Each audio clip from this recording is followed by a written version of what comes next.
Well, Baker's Dolphin have been in operation for over 100 years. The legislation that's been in place for schools to make sure that they're choosing a safe and competent coach operator has increased. There is a responsibility on the schools and the governors particularly to make sure that they choose a safe coach operator and they're properly risk assessed.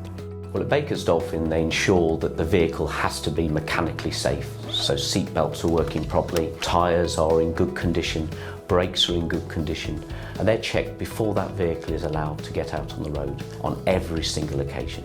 Now, as a parent myself, I would expect every coach company to do that before the vehicle picked my child up.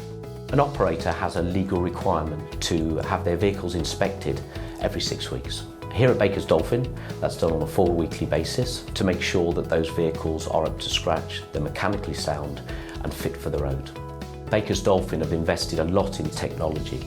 The vehicles that are out there collecting children, taking them on their day trips or to and from schools, have CCTV. Telematics have come a long way as well.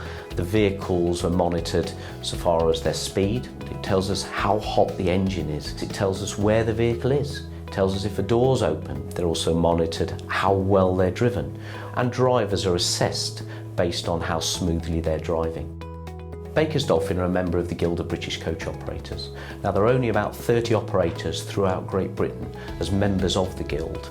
You're audited every 2 years and there is only one pass rate, which is 100%. In the rare event of a difficulty with a vehicle, we always have backup, so that's one thing that sets us apart from many of our competitors.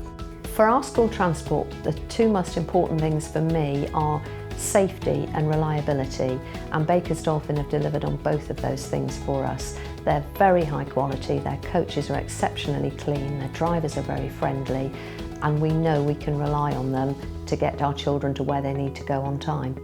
My recommendation to school governors would be that when choosing the operator to transport your children safely to and from school or on a trip, is that you need to ask the operator some questions. Those questions would be, how often is your vehicle inspected? Are the drivers trained in carrying around that walk-around check every morning before that vehicle leaves the yard? Have the vehicles got telematics systems on board that's going to be monitoring how that vehicle's driven? And finally, CCTV. CCTV, I believe, is one of the most important elements. So if all those questions are answered with a yes, you've chosen the right operator.